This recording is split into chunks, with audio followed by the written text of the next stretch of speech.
Alhamdulillah wala ilaha illallah. Allahu akbar. Nduk anakku sing setinik-tinik, anakku bocah ayu, anakku bocah manis limbuk. Ana dawuhmu apa mak nimbali marang anakmu aku? Leren sedelo nganggo ambekan luwih dhisik ya nok mangkono ya mak. Perkara lakon kena ditutuke sak rampunge limbukan nggih. Ning sing luwih baku sing luwih migati bengi iki ayo anake dhewe ngaturake apa to wigatine aku karo kowe sowan tinimbalan. Ngono ya mak. Angka sepisan ya ora lali ayo tak gandeng tanganmu sing tengen nduk. Heeh. Bareng-bareng ya kuwi ngucapake lan ngungkapake rasa puja lan puji syukur kang jero. Heeh. Kunjuk marang Gusti kang murbeng dumadi Allah Subhanahu wa taala Tuhan yang Maha Esa Hyang Widiwasa. Ngono ya mak. Sebabe ya sebab kanthi keberkahan kang sarta kenikmatane aku karo kowe sak rombongan bengi iki bisa manunggal kang sarta tunggalan ana ing adicara bengi iki sing banget gayeng regeng tur gumarenggeng no. Iya ya mak iya ngestokake dawuh. Lah banjur bengi iki janjane mengeti adicara apa? Kok wiwit sore katon leh sayu wiwit sore katon leh rame ngene ya ana anakku bocah ayu. Bengi iki adicarane ya kuwi tidak lain dan tidak bukan. Heeh. Ya kuwi mengeti Hari Korpri. Ngono. Hari Korpri ke-54. Ngono ya, Mak. Senajan Hari Korpri kuwi janjane ana ing sasi Desember, nanging iki menyongsong. Ngono ya, Mak. Mergo bengi iki adicarane ora mung Hari Korpri wae kok, Nduk. Ngono. Lah banjur adicarane sakliyane Hari Korpri apa wae, Mak. Iki ya kuwi salah satu event unggulan. Ngono. Ya kuwi selain Hari Korpri bengi iki uga masih dalam rangkaian benang merah Mojo Festival. Mojo Festival. Lan uga bengi iki uga mengeti adicara Hari Wayang Nasional utawa Hari Wayang Dunia. Ngono ya, Pak. Bulan November bulannya wayang, pancen bener kaya mangkono. Iya. Mula aku karo Biyung wis sak trepe wis sak pantese lamun ngaturake panuwun ingkang tanpa pepindhan mengucapkan terima kasih yang sangat banyak ya Mas. Pancen bener kaya mangkono. Ngaturake panuwun ingkang tanpa upama. Heeh. Kunjuk marang sapa wae. Ya kuwi marang pepundenku ya ibuku dhewe Walikota, Ibu Walikota. Ibu Walikota Mojokerto. Heeh. Pinaringan asma nuwun inggih menika pepunden kula Ibu Hajah Ika Puspita Sari Sarjana Ekonomi. Heeh. Utawa sapaan akrabe ning Ita. Ngono ya, Mak. Iya. Ngaturake panuwun marang panjenengane sekalian. Heeh. Ya kuwi wakil wali kota. Heeh. Sapaan akrabe ya kuwi Cak Sandino. Iya. Heeh. Lan uga ngaturake panuwun terima kasih yang sangat banyak. Ndak konjokake ya kuwi kanggo seluruh panitia. Heeh. Kanggo panitia kabeh wae. Sing ora iso ndak sebutake siji mboko siji. Heeh. Sing wis ikut andil ya kuwi atas perselenggaranya utawa lumadening adicara wayang kulit ana ing bengi iki no. Mangkono ya, Mak. Nggih. Alhamdulillah wa syukurillah aku karo Biyung iso njembarke srawung, jembarke tali silaturahmi, ngraketake rasa kaseduluran karo panjenengane ibune awake dhewe ning Ita. Kang sarta seluruh para warga masyarakat ing Lalagan Mojokerto ya Mak. Pancen kaya mangkono no. Heeh. Iki hitungane dadak. Oh, hitungane dadak. Ora ana sepulan anggone ning Ita paring dawuh marang awake dhewe lumantar panitia. Ngono ya, Mak. lumantar panjenengane pepundenku ya kuwi Mas Kukun Triyoga. Oh ngono. Awake dhewe iso marang sowan rene. Ngono. Janjane awake dhewe sowan ana ing Taman Bahari Majapahit bengi iki. Heeh. Kuwi kandidate ana 3 dalang no. Oh 3 dalang. Heeh. Ana dalang 3 kandidate. Heeh. Ning alhamdulillah, heeh. Saka tresnane nggone punika pepundenku Ibu Walikota awake dhewe sing ketiban sampur kinen paring lelipur. Heeh. Ana ing Taman Bahari Majapahit Mojokerto. Kabeh kuwi saka rasa welas asih, rasa tresnane lahir kan saka batin ning kita. Ya kuwi kanggo awake dhewe sakanca Sanggar Seni Asta Bratamijil saka Kutha Angin Kadipaten Nganjuk. Iya Mak, iya ngestokake dawuh, ngaturake panuwun. Pancen wis terkenal kondang mandang ya kuwi kekundangane ibune awake dhewe Ibu Walikota. Nengita heeh anggone wiwit periode pertama nganti tekan periode kedua iki ya kuwi kondang seneng memberikan hiburan kanggo para warga masyarakat kota Mojokerto ya Mak. Pancen mangkono senengane Ibu Walikota kuwi paring dana rasa. Dana rasa. Dana kuwi weweh rasa wis ngarani heeh nyenengke rasane wong akeh. Heeh. Utamane rasane ya kuwi para kawula, para bebrayan agung, para warga masyarakat ana ing kota Mojokerto. Pancen kaya mangkono no. Heeh. Dadi iki termasuk bengi iki mengerti event unggulan Mojo Festival. Ana ora mung ya kuwi Mojo Festival wae kok Nduk. Oh ngono. Event unggulan kang mapan ana ing Kota Mojokerto kuwi ana pirang-pirang. Mangkono ya Mak. Ya kuwi ana 7, Mojo 7. Antara lain event unggulane ya kuwi 1 Mojo Tirta. Ya kuwi umbul donga peringatan Hari Air Sedunia. Kuwi peringatane ana ing Hari Air Sedunia no. Oh ngono. Lah banjur event unggulan angka 2 ya kuwi Mojo Bangkit. Oh ngono.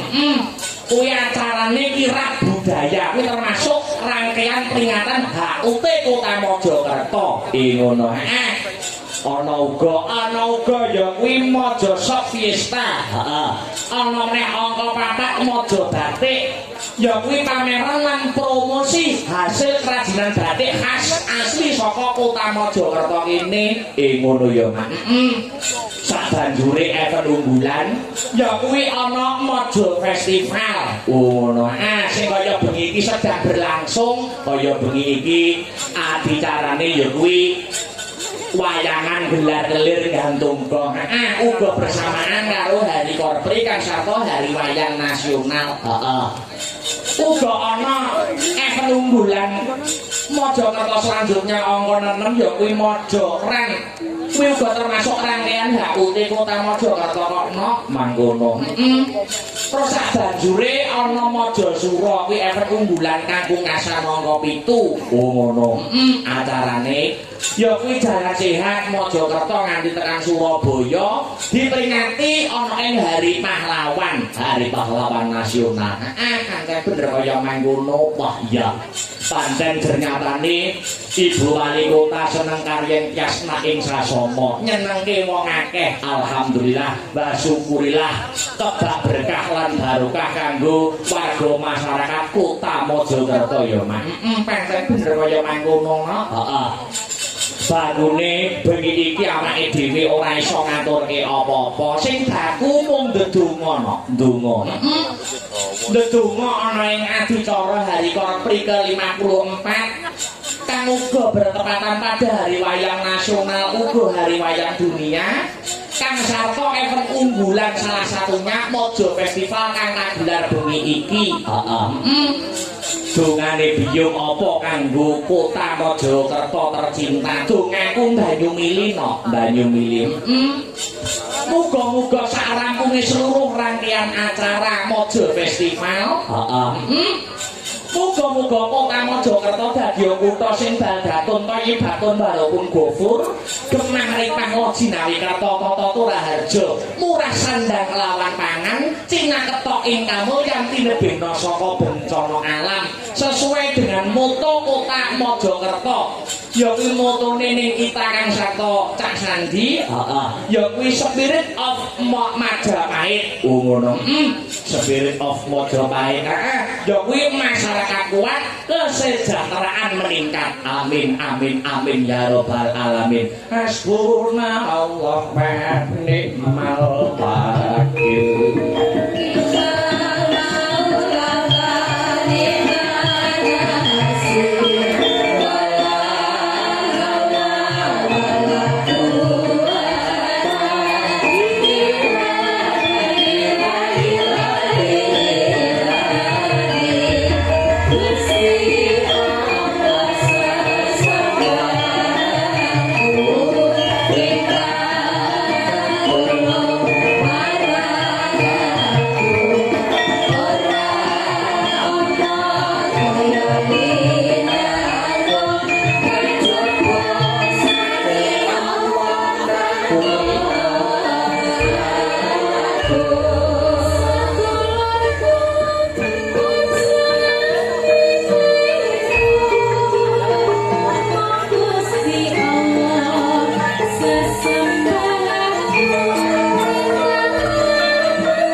Cak Sandi wis 2 periode kene. Wis 2 periode iki kok mangkono. Tegese ya kuwi pinaringan kapercayan. Pinaringan kapercayan kelawan warga masyarakat ing laladan kota Mojokerto ya Mak. Pancen bener kaya mangkono. visine wae wis cetha ana. Oh ngono. Visine ana ing periode kedua iki apa? Ya kuwi terwujudnya Kota Mojokerto maju, berdaya saing, berkarakter sejahtera dan berkelanjutan. Oh manggono. Dadi pembangunan sing apik, pembangunan dalam sektor apa wae kuwi, pembangunan sing berkelanjutan ya, Mak. Ora kok lagi ibaratnya urung 100% wis diganti meneh. Iya ya Mak, iya mangestokake dawuh. Iya. Lah banjur kuwi visine no.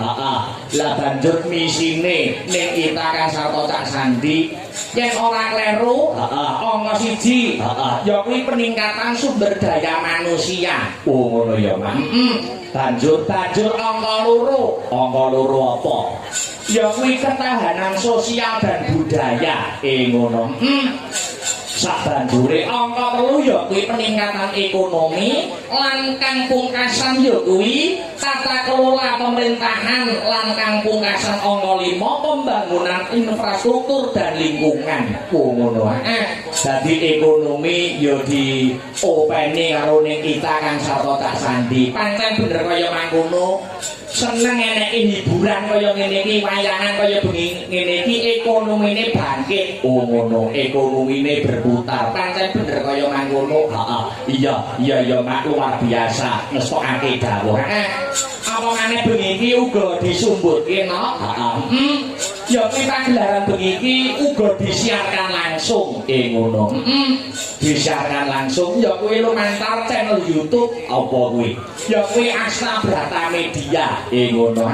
Dadi sing kepareng ya kuwi ora bisa rawuh bengi iki, ora bisa rawuh ana ing TKP utawa lokasi, iso memonitor lumantar channel YouTube. Ya kuwi channel YouTube awake dhewe ya kuwi Asta Brata Media. Iya ya Mak, ya ngestokake dawuh.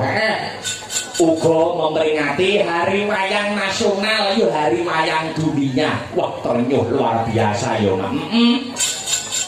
Wayang iki dudu nggone sapa-sapa, wayang iki nggone awake dhewe, budayane awake dhewe sing perlu diuri-uri Kang Sarto tetep diurip-urip ana mangkono ya Mak.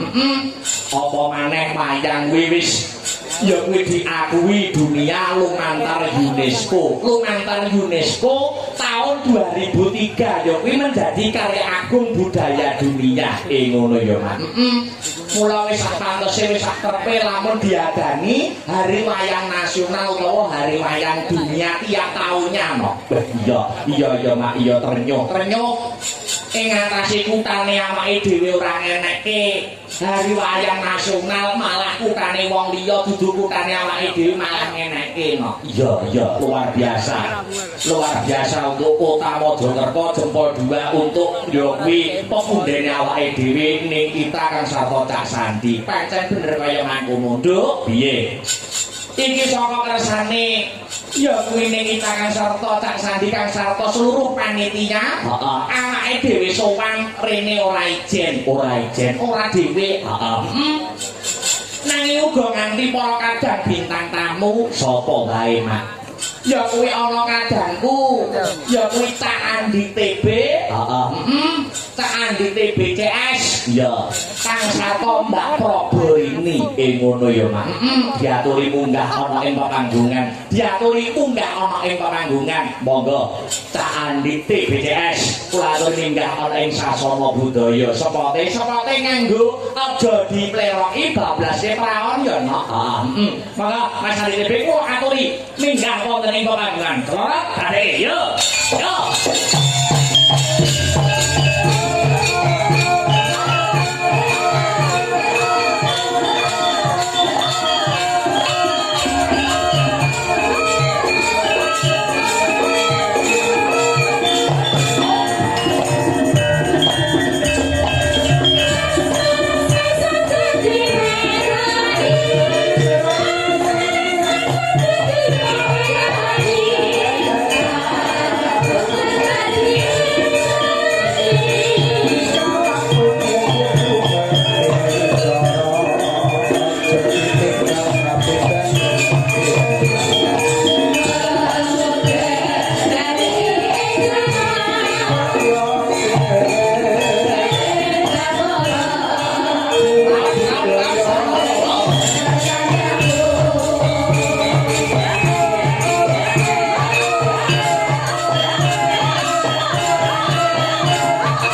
dalu, selamat malam.